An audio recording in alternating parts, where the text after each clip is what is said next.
অসমত যিখন বিজেপিয়ে নতুনকৈ চৰকাৰ গঠন কৰিছে, হিমন্ত বিশ্ব শৰ্মা ডাঙৰীয়াই মুখ্যমন্ত্ৰী হোৱা এটা বছৰত এই চৰকাৰখনে এই হিমন্ত বিশ্ব শৰ্মা ডাঙৰীয়াৰ নেতৃত্বত বিশেষকৈ কোকৰাঝাৰ জিলাৰ যিকেইখন সমষ্টি আছে, এই সমষ্টিসমূহে বা এই সমূহত আমাৰ অঞ্চলসমূহত কিমানখিনি উন্নয়ন হ'ল ইতিমধ্যে ৰাইজে দেখিবলৈ পাইছে।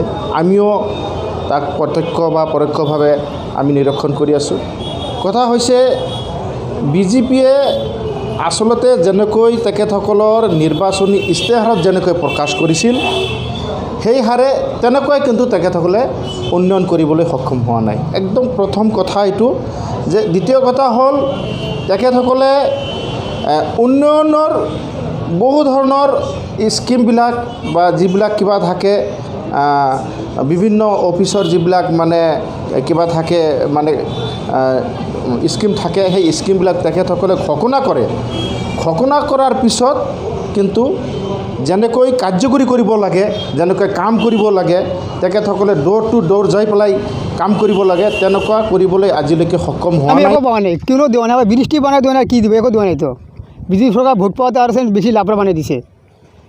এই যে সব বস্তুৰ দাম বাঢ়ি দিছে, আমাৰ ল'ৰা ছোৱালী স্কুলত যাব নোৱাৰে, কি কৰিম আৰু।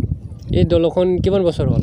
এই হৈছে কমচে কম এই 100 বছৰ হৈ গৈছে, আমাৰ জন্মৰ আগত থেকে এনেকৈ আছে। সরকার আহে আর যায়, আর কোনো কথা কয় না। এই যে 800 লাখ উঠাই লৈ যায়, কোনো দরকার নেই, কি করব।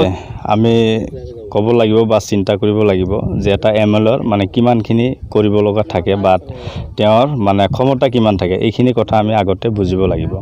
আমাৰ বিধায়ক ডাঙৰীয়া যিখিনি মানে তেওঁৰ ব্যক্তিগতভাৱে প্ৰচেষ্টাত কাম কৰি আছে, আমি এজন মানে নাগৰিক হিচাপে সুখী। এইকাৰণে সুখী, তেওঁৰ মানে আমি যিমানখিনি জানো এটা বছৰত তেওঁৰ পুঁজি মাত্ৰ 80 লাখ মান আহে।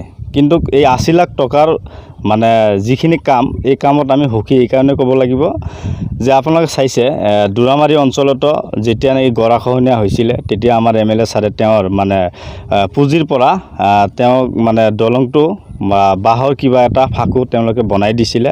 আৰু বিশেষকৈ যদি আমাৰ সৰু সুৰা সমস্যা থাকে, MLA ছাৰে তাতে গ'লে মানে কিবা এটা মানে তেওঁলোকে মানে সমাধান কৰি দিয়ে। এইকাৰণে আমি ভাবোঁ যে আমাৰ MLA মহোদয়ে মানে তেওঁৰ পুঁজিৰ পৰা আমাৰ ৰাইজক সন্তুষ্ট কৰাৰ কাৰণে তেওঁলোকে কাম কৰি আছে। প্ৰতি অসমৰ ৰাইজে যিটো আশা আৰু বিশ্বাসত লৈ মানে চৰকাৰ গঠন কৰিছিলে, আমি এনে জেনেৰেল পাব্লিক বা সাধাৰণ লোক পাব্লিক হিচাপত আমি বিজেপি চৰকাৰৰ প্ৰতি ইমান সন্তুষ্ট নহয়। কিয় আমাৰ অসমত হওক বা ভাৰতবৰ্ষতে হওক, বিজেপি চৰকাৰে যিটো হিন্দু মুছলমান মছজিদ মন্দিৰ ৰাজনীতি কৰি আমাৰ মানে সকলো মানে উন্নয়নৰ পৰা আমি পিছুৱাই গৈছোঁ। আমি বিজেপিৰ চৰকাৰৰ প্ৰতি আমি অসন্তুষ্ট, আমি কেতিয়াও সন্তুষ্ট হোৱা নাই। বিজেপি চৰকাৰ যিটো আমাৰ চলি আছে 1 বছৰ হ'ল, সেইটো ভালেই চলি আছে, খুব ভালেই লাগিছে আমাক। আৰু যিটো আমাৰ যে চব্জি মাৰ্কেট, সেইটোও ভাল লাগিছে, বেচাকিনিও ভাল হৈ আছে।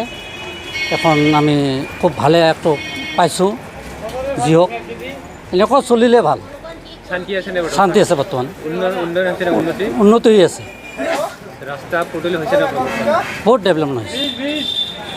আগতে হৈছিল নে নাই? আগতে এনেকুৱা হোৱা নাই, আমাৰ বিজেপি চৰকাৰ বহুত ডেভেলপমেণ্ট হৈছে।